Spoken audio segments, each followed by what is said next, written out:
Hello, Quentin. Mm.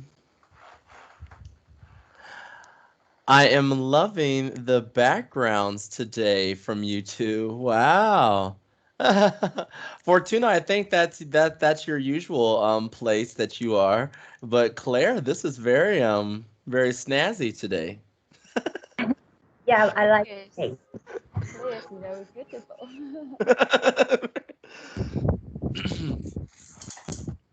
Okay. Well, we will wait just a couple of minutes to allow everyone to get started. I will apologize in advance. Mother Nature is putting on a little bit of a show, so if you hear any thunder, and hopefully, it doesn't get too crazy and the electricity goes out or something. But just in case, that's just a slight forewarning for our current class. So we'll keep rolling though. Okay. Hi, Vicky. Welcome. Okay.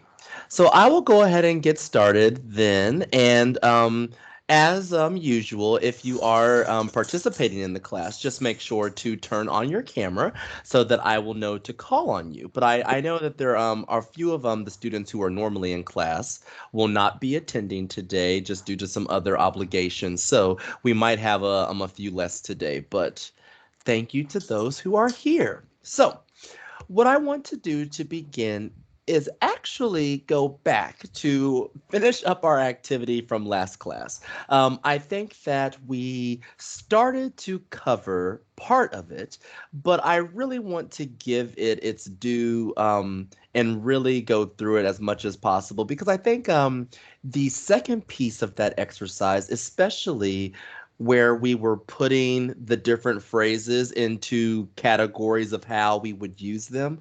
I think that's a very important aspect to what we're trying to learn here and to learn how to use different language to keep our meetings on track. So that's where we will begin today. Let me just move along here. Okay, so we're going to work on classifying each phase. So I'm going to share my screen now and we will take a look. Okay. Is everyone able to see the listening exercise now on my screen? Okay. I believe you should be able to. It may just not be the most clear to everyone if it's a little too zoomed in. But essentially, for this worksheet, and many of you went ahead and did this exercise, but I just want to review it. So for the majority of the worksheet, we were putting the different phrases into these 8 or 9 categories here. So we have anything from welcoming and thanking our participants to widening the discussion, checking for agreement. And so we have begun this exercise, but I just want to finish. So how about we'll start with Fortuna, and you'll start with number 2, and how about we just kind of go around? So, Fortuna, you'll do number 2, Vicky, number 3, Claire, number 4, and then we'll just kind of cycle back through, and we'll just go through each one to make sure that we categorize them appropriately. All right. So let's begin. What do you think, Fortuna, for number 2?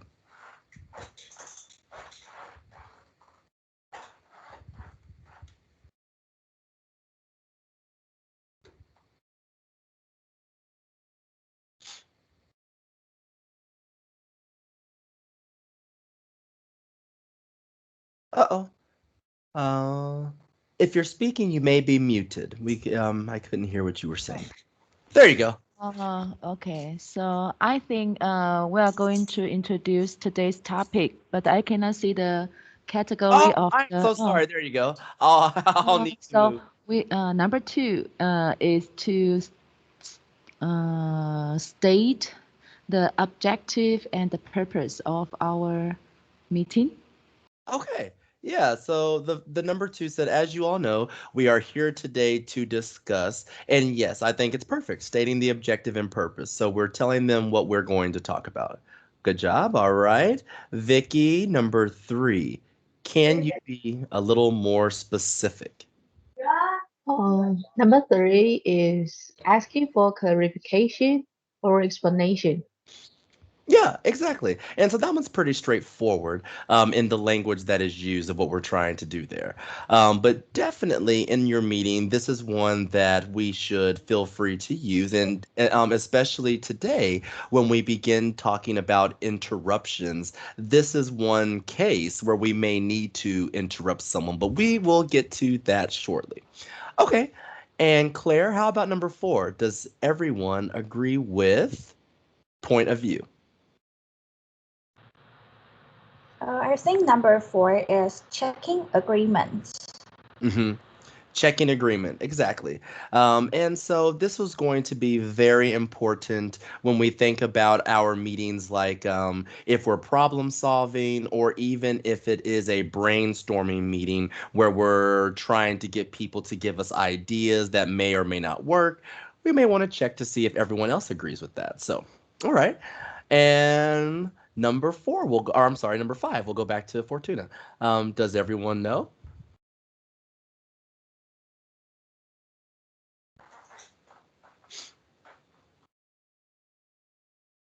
Oh, you may be muted, Fortuna. Sorry about that. I think maybe it belongs to widen the discussion or asking for clarification.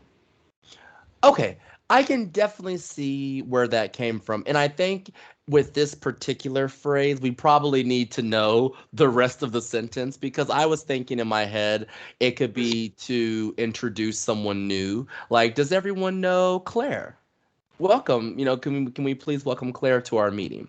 So that's what I was thinking, but you also have a point that it could be the other two options that you mentioned, because if you ended that sentence with, does everyone know the advantages that we found in moving our office to Mumbai, or does everyone know what we've discussed in the past and how that's affected? So you could also, depending on how you finish that sentence, it could be classified differently.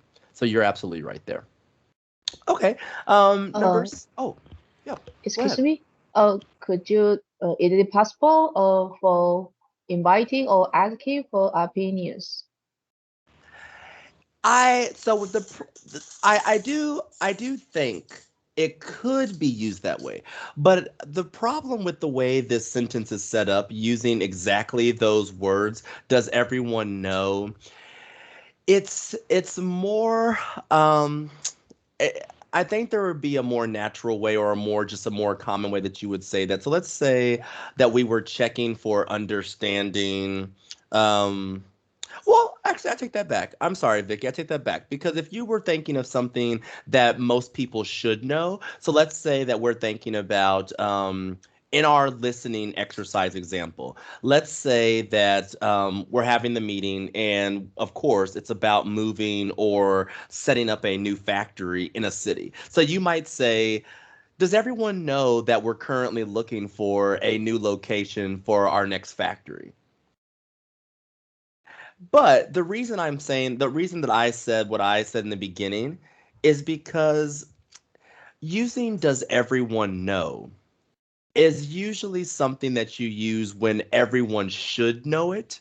And it's almost like you're it's a rhetorical question almost in most cases if you're using it in that way. And what I mean by that is it's a question that you don't really need an answer for. Like if I said that, well, so does everyone know that we're trying to move our factory? Most likely, if I'm having a meeting that is specifically about locations for a new factory, everyone knows we're moving the factory. And so I may use it in a way where I'm not actually wanting a response.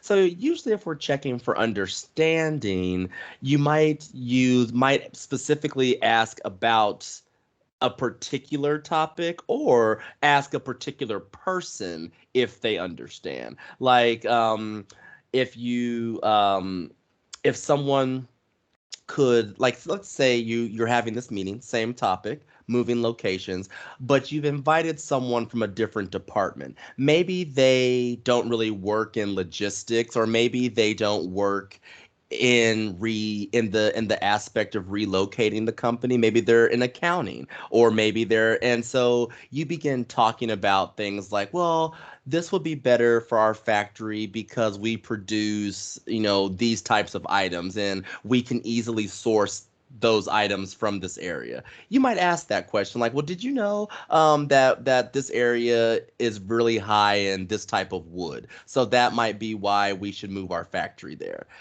So I think there are other phrases here that I would say we probably would more use, or use on more occasions to check for understanding, but you could use it for that. It's a very specific kind of way that you would have to use it though. I hope I answered your question. No, that was kind of a roundabout answer, because I think that you could force it. You could force that phrase to work in that way, but it's not the most direct way that you could do that. Mhm. Okay.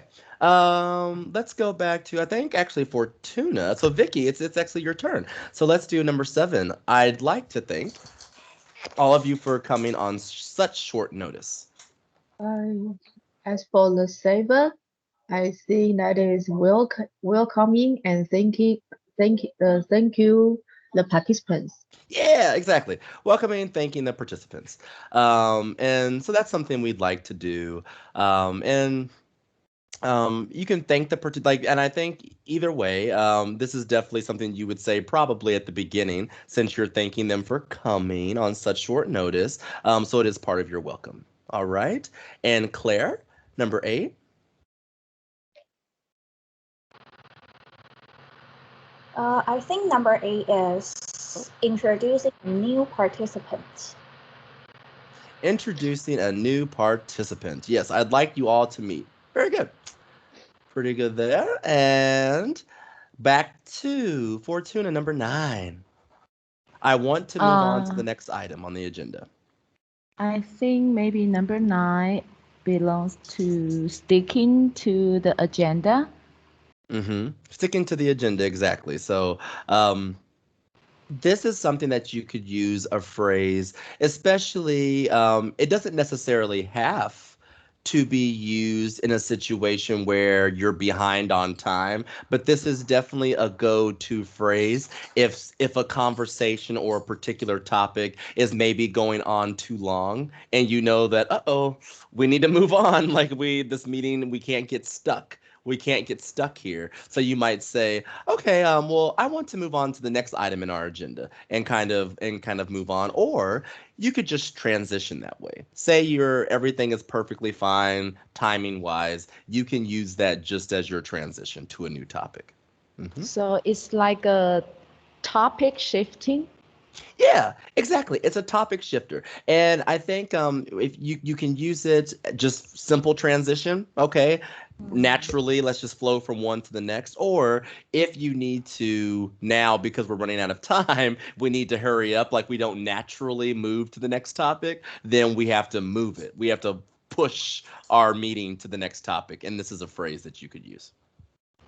Okay, thank you. Hmm. Okay. Vicky, is there anything we've missed out? I think is I'm not sure, but I think it's widening the discussion.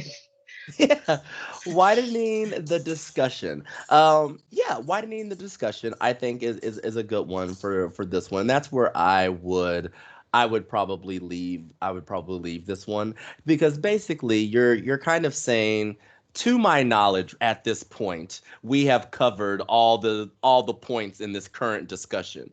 Is there anything else that someone else believes we also need to discuss while we're talking?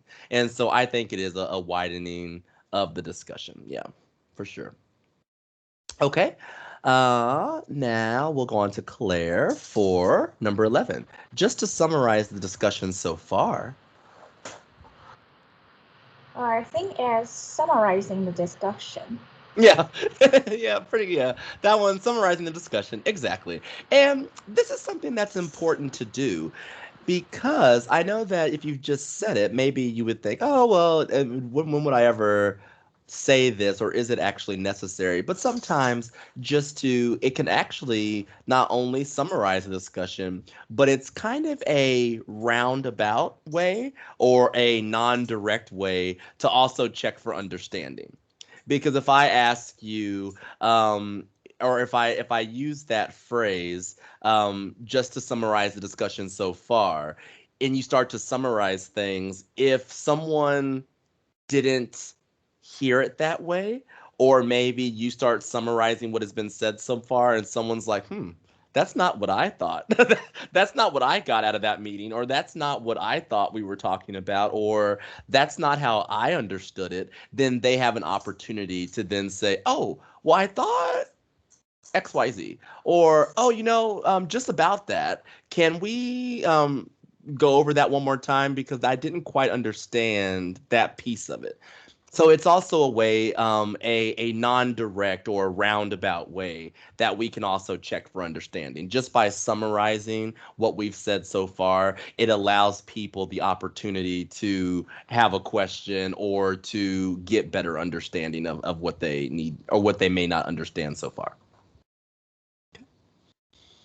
All right, so then number 12. Let's come back to this issue later.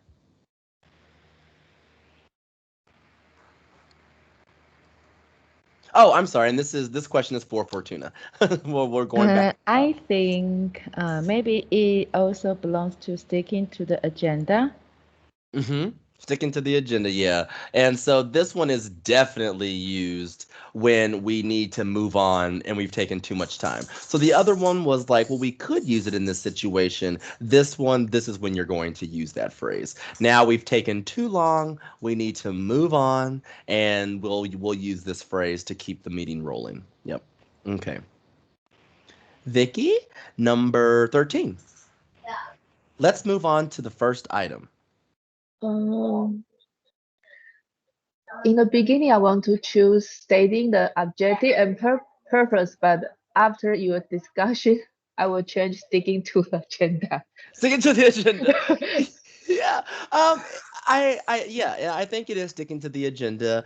And this one is sort of a little bit of a different one. So you're sticking to the agenda because you are going, I mean, you're literally referencing the first item on the agenda. So you are sticking to the agenda.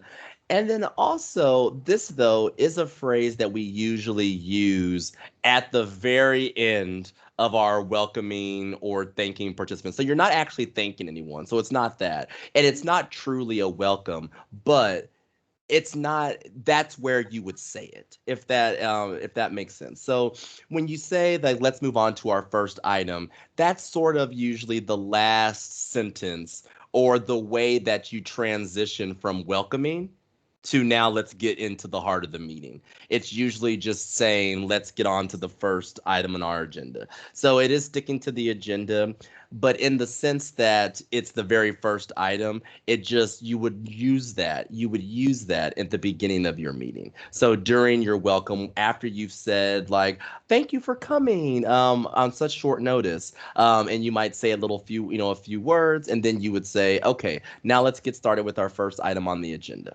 So yeah, you classified it correctly, but just thinking about when you would say that, the beginning in that welcome is usually that phrase is going to be at the end of your welcome. Mhm. Okay, moving on to number 14. Claire, so to sum up, I think it also can be summarizing the discussion. yeah, to sum up, to summarize. Yep. So that's what we're using. So we're gonna add up, to add up all the different things that we talked about, and we're just gonna give you kind of a short bullet of the things that we've discussed or any decisions that we've made. And again, it is summarizing the discussion, but in a roundabout way, we're checking for understanding. Because as I go in through my summary, and I say, okay, so to summarize, we talked about how to open a meeting. We talked about creating an agenda, and we also spoke about keeping your meeting on track. Now, this would be an opportunity that if you didn't get that from these last few sessions, you go, oh, well, I just have a quick question because I didn't quite hear where we talked about the opening. Could you just briefly go through that one more time? So it's a time where you can check to make sure that everyone is in the same place. We're all kind of following along. We've all got the information. And so yes, definitely summarizing, but also I think it's also checking for clarification in a non-direct way. Okay. For tuna, number 15, what's your view on that? I think number 15, what's your view on that could be the category for asking for opinions. Yeah, what's your view on that? Asking for opinions, exactly. Exactly. So something we just want in that particular instance, we're trying to maybe people don't automatically say what they're thinking. And so we have to just kind of get it out of them and get that meeting. So we'll definitely use this for our brainstorming meetings, problem solving meetings, things like that. We're definitely that's a phrase that we'll often use. What are your opinions? What are your views on that? Hmm. So can we just say, what do you think? What do you think? Yeah, yeah. What do you think is the very most basic way that you can check for the understanding. So yeah, what do you think?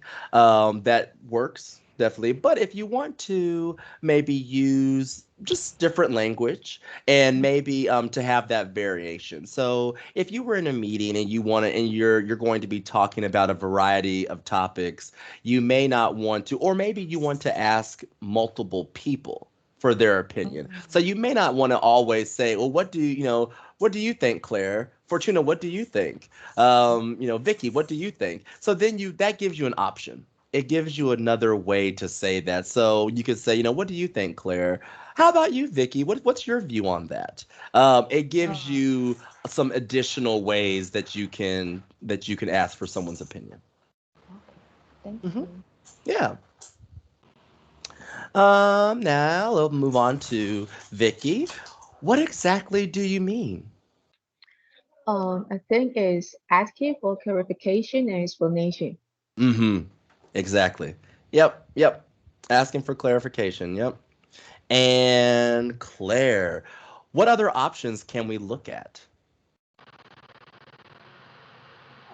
I think it could be widening the discussion or asking for opinions.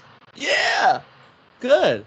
Good. Either one of those would be perfect. Yeah, asking for opinions, widening the discussion because maybe we only had the three cities mentioned in our listening. So maybe we only had Ho Chi Minh, Da Nang, and Hanoi. But what other options? Let's widen the discussion.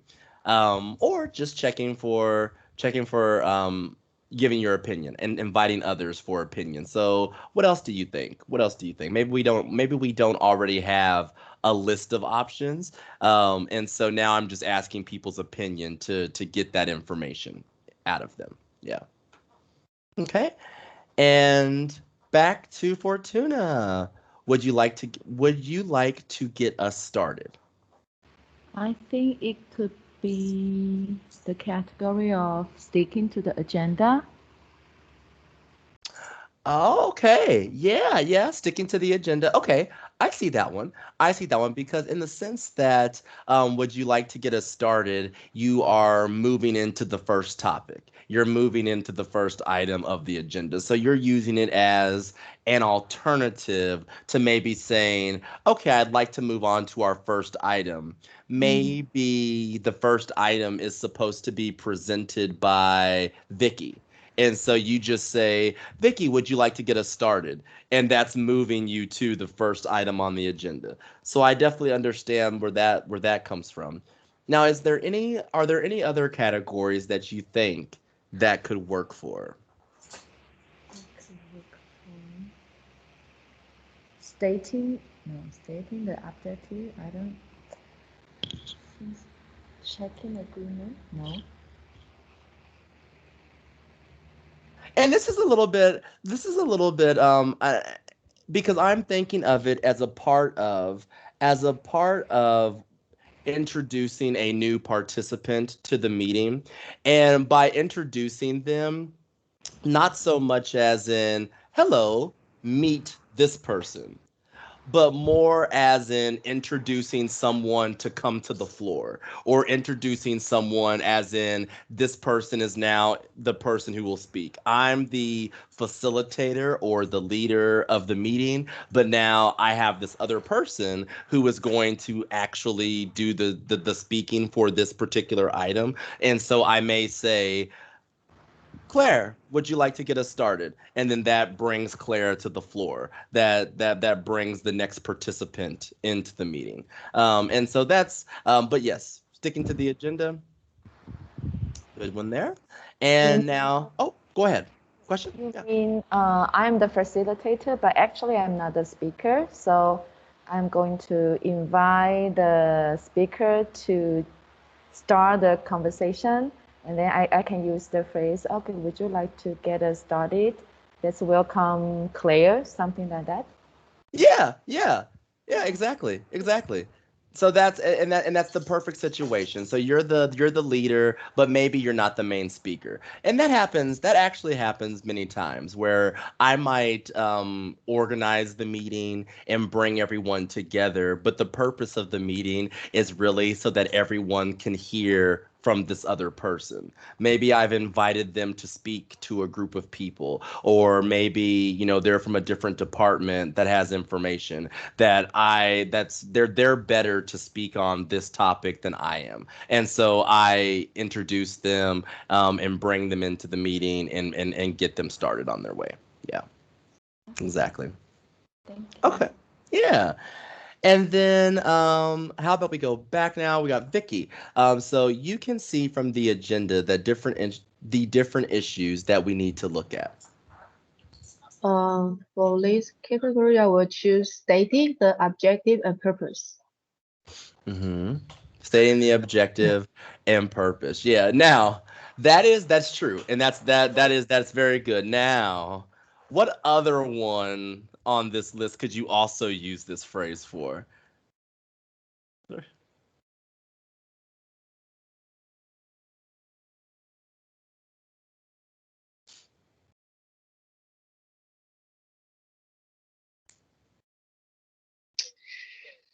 It's a little more indirect, a little more indirect. I think that you picked the direct option. So stating the objective and purpose, that was the direct way. Now, something a little bit more indirect, but well, this phrase could help you do it indirectly.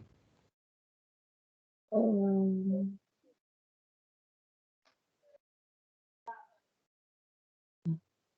What do we how, mention in the how mindset? about asking for no?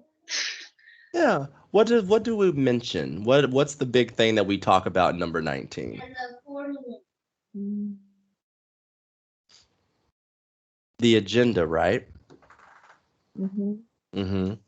So what option do we have for the agenda? Sticking to it. Sticking to the agenda. So, in this, by saying, you can see from the agenda the different issues that we need to look at. This tells your audience these are the things we need to talk about. These are the things we should be talking about. So, if we're here to talk about the locations of our factory in Vietnam, let's not talk about the our first quarter earnings from so it limits you, it tells your audience exactly what topics we need to see, and it tells them, look at your agenda. You can see from the agenda, I have it right here. You can see from the agenda the items that we need to look at, the different issues we need to discuss. And so that in an indirect way tells your audience that I don't want to talk about things that aren't on this agenda. You can see that we have these issues to talk about. If it's not one of these, let's not talk about it. So it helps you stick to the agenda, or it gives your audience a clue that you want to stick to the agenda.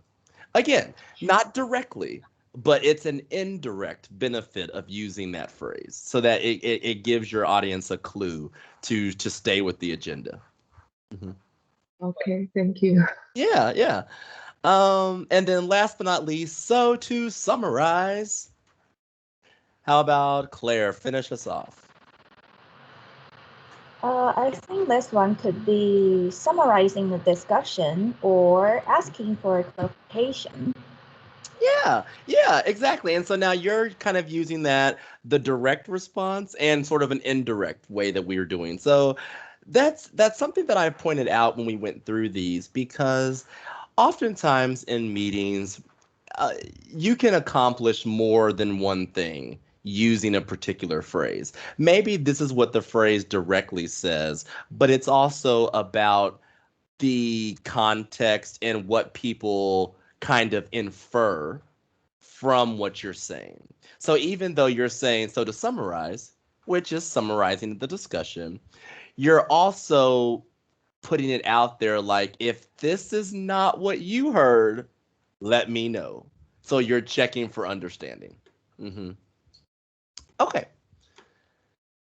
Good, good. So now let's move on to very quickly. I won't spend too much time on this because I do believe that most of you, actually, I won't spend any time on this today because I think everyone here turned in this homework. So I was going to go over a few of the phrases that you all wrote for your homework. And I think that everyone did a good job with that on your homework for the different scenarios and what you could say for each one. So good job there. Um, and I will now just stop sharing for just a quick second. Here we go. Here we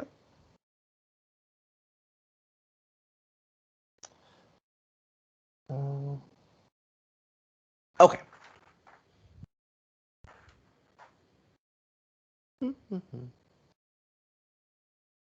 Okay. So homework 3, we won't talk about too much. Um, But I do want to give a kudos out, and I would like to do that by asking Claire.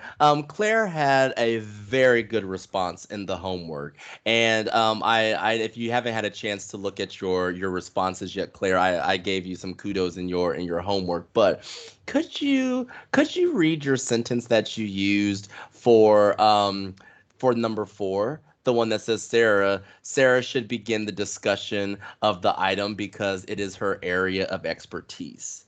What sentence did you write for that one? Because I thought it was fantastic. What did you write? I wrote, well, there are two sites that we've looked at. One is in German, Berlin. Another is in Italy, Milan. Oh, for number 4?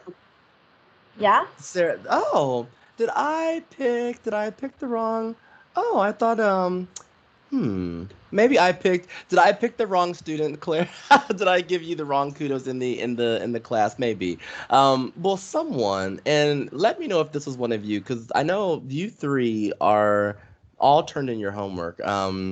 But someone had a very good sentence using commas where they said, we've started this discussion, but Sarah, and they had the commas in the right place, and then they made a very good a very well constructed sentence. But maybe that one was not the particular example, Claire. I thought that was your homework that I wrote that on, but. That's okay. That was also a good sentence, Claire. Not to discredit your sentence that you wrote, just wasn't the one I was thinking of this time. But okay, so let's go into our new topic. So, one of the most, and we're just going to touch the surface today. This will be something we're going to delve into over the next 2 classes. So this will be we're just going to touch the surface of interruptions. But who wants to talk about first? I think we should start with what is an interruption. So, who wants to kind of describe what an interruption is? What is that? Like what do we use it for? Is it good? Is it bad? Tell me about interruptions.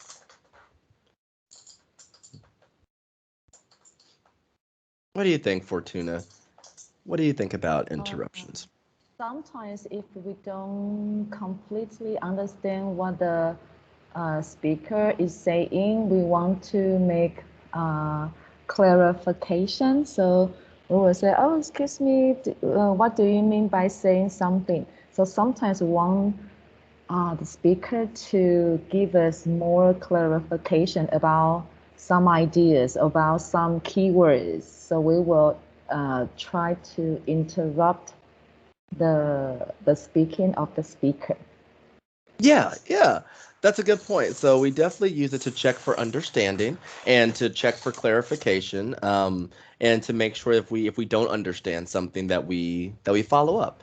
Now, why would we need to interrupt? Because interrupt, it seems like it's such a bad thing to do. Why wouldn't we just wait until they were just done with whatever they had to say? Sometimes if we interrupt other people when they are speaking, it's not so polite because maybe they are thinking about their ideas, they are expressing their ideas. So if we don't listen to the whole conversation about the speaker, maybe we cannot get the whole picture about their opinion. So we must wait until the speaker finishes the talk. Mm-hmm. Mm-hmm.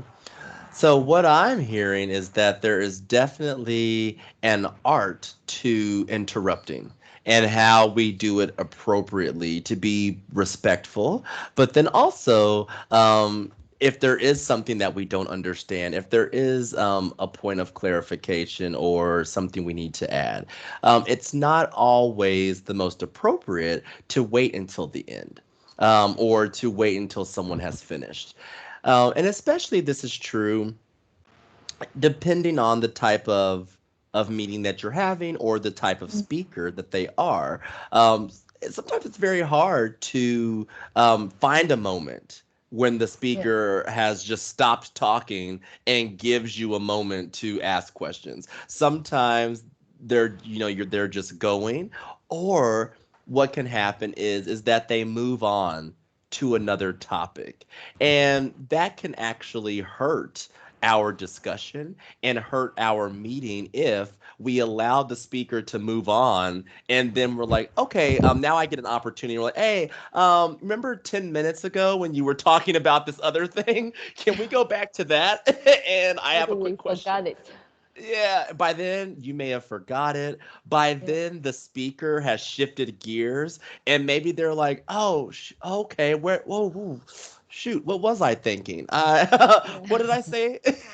They may even have trouble recalling the Yeah. information that you're asking about.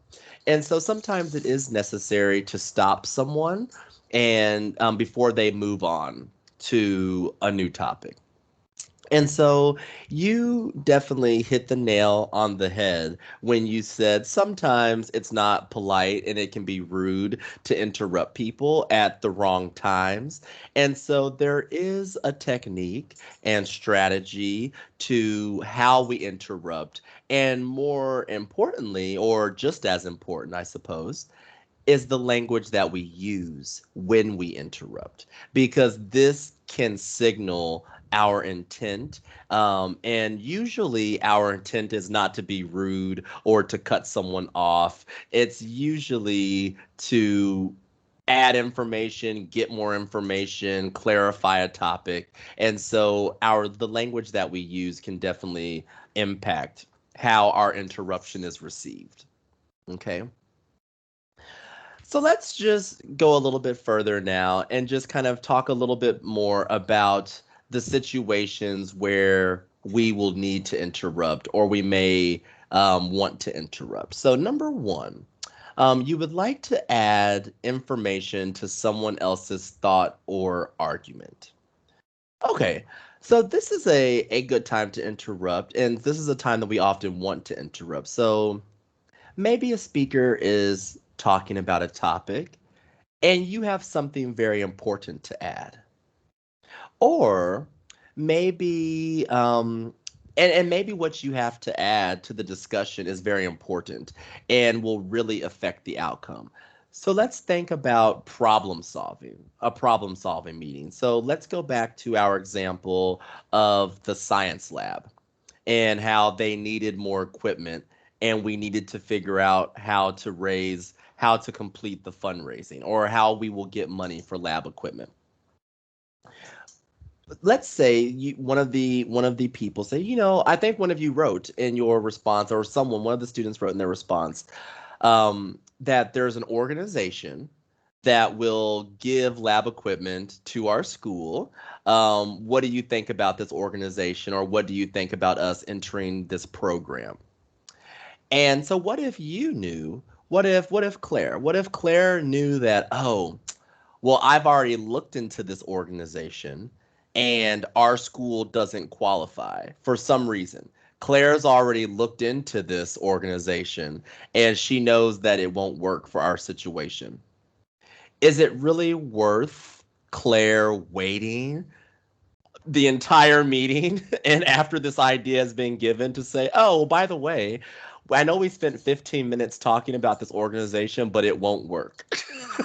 No, that would just waste everyone's time. So that's a time when we might want to add information or provide additional information that really can affect our meeting and affect our productivity in a meeting. And so that's a good reason why we might need to interrupt. All right. Let's think about our next one. So something that can't wait any longer, or the speaker is not allowing others time to speak. So this goes into our example that we were just speaking about. Especially in an informative meeting where a person or the speaker is just giving information, and they are things that you need to know or that you need to absorb, and so they just are talking and moving from one topic to another. It's actually less productive for our meeting if we allow them to move too far ahead without addressing an issue, a question, or a concern. But sometimes a speaker just doesn't allow a good spot to interrupt or to field questions. Um, and this can be by design. Remember, one of the things that we wanted to include in our agenda, and one of the things that we wanted to establish about our meeting, was our ground rules. And our ground rules often included when people should ask questions and when people should add to the discussion. So sometimes it may be by design that someone prefers that questions aren't asked until the end. But there is a difference between sometimes asking a question that either makes the speaker go deeper into a topic than they originally were expecting to go, or maybe is related but not directly involved with the topic, and something where you just don't understand, and where you really can't continue the process of going along the meeting until you get that understanding. So these are times when the speaker may not have allowed you time to ask a question, but you might need to. And we'll learn some words to use and some phrases to use in these situations. Okay, so another reason that we need to interrupt is maybe to assert ourselves into the conversation. Does anyone want to take a guess on what I mean when I say to assert yourself into the conversation?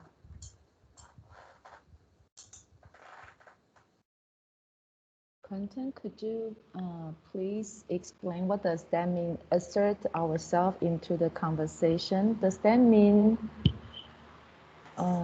we want to say something good for our opinion? I am not sure the meaning of the sentence. Yeah. Well, let's talk about that. So, to assert ourselves is kind of to put ourselves into a discussion. So, let's think of a situation. So, let's think of maybe you're having a meeting, and it is an informal meeting, maybe with other teachers, other educators. And maybe at the meeting you're given sort of some time to brainstorm together and to talk amongst each other to come up with some ideas. And there are a few people in the meeting that are sort of discussing, and they're kind of going back and forth. They're talking amongst each other, but you're not a part of that. But you hear it, and you have a point that would help their discussion, or you have something that you can add, or you can bring a valuable thought to what they're already talking about, you may want to assert yourself into their discussion or put yourself in their discussion because you have valuable information that they're already discussing, and you want to give them that information. And so you might need to assert yourself into their discussion. And so it's usually when you want to assert yourself into a discussion, a lot of times you're going to do this more times in an informal setting than a formal setting. Usually, at least that we hope that when we're having a formal meeting, that there is more of a it's more organized and such that it allows people time to be a part of the discussion. So usually when we're asserting ourselves into a conversation, it's in a more informal setting. But we'll talk about language that we can use, because even in an informal setting, you don't want to be rude or disrespectful to those who are having a discussion with. So even though the formality may not be as high, we still want to maintain that decorum and the respect, and not be rude to others. And so yes, did that make sense? That explanation, Fortuna? Yes, very clear. Because I checked the definition of the assert. I am not sure the real definition, but after your explanation, I fully understand the sentence. Thank you. Awesome. Yeah, no worries, no problem. Okay. And our very last one for today is just you are unsure or unclear of someone's thoughts and need clarification. So this goes back to the original reason that you so well stated, Fortuna, when we were first starting this conversation. You just need to ask a question. You need clarification. You're unclear of what someone is saying, and it's less productive to let them continue and move on to a new topic before you get that understanding. And so we'll want to potentially interrupt in those situations. So that is our four kind of overarching reasons why we need to interrupt. And so interruptions are not always bad. Sometimes they're necessary, especially in a meeting setting. And so we're going to learn good ways that we can use our English to interrupt. And then, of course, the flip side of that is that if we are interrupted, how do we field those interruptions? What do we say? How do we address it? And so we'll also learn about that. That'll be 2 weeks from now. So next week we'll focus on how do we interrupt, and the following week we'll focus on how do we handle interruptions. So, any questions overall about today? Okay. So for homework this week, there is it's already on Google Classroom, but there's a video that I want you to watch with a lady who does a very good job. I think she does a very good job of talking about interruptions when we do it. And she mentions a few valuable things that aren't just about language, that also are about not just our spoken language, but our tone, our actions that we use. And so it's a very good video about interruptions. And I have a few questions after you watch the video, just to make sure that we're on the same page by the important points of the video. So just take a look at that. It's a pretty easy week for our homework this week. And next class, we'll get ready to discuss interrupting, the actual phrases and language and body language and tones of voice that we use when we're interrupting. All right.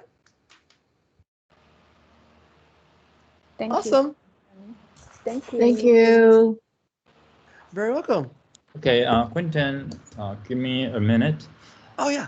So I would like to tell observers that Quentin's office hour will be 7:30 p.m. Eastern Time, Thursday, right?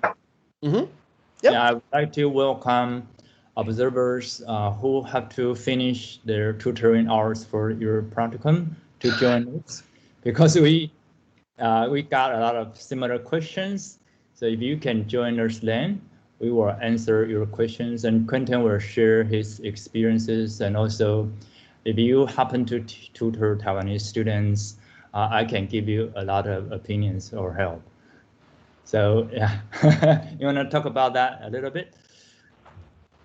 Oh, yes. It's a great opportunity for the observers because I know some of you have probably experienced where if the students are working on something, we do a short Q&A. But this is really a long form Q&A where you can ask longer questions. We can actually have a discussion so that you can ask follow-up questions, and it's not as rushed as we have 5 minutes. Who wants to ask a question? So it actually gives you time to go through, and I think it's valuable for those who are currently tutoring. If you've run into any issues, bring those up to the group. If you have questions about how to tutor or what you should be doing, these are all great questions to bring to the office hours and just have a discussion. Okay. Thank you. Have a good night. I will see you next week. Bye, everyone.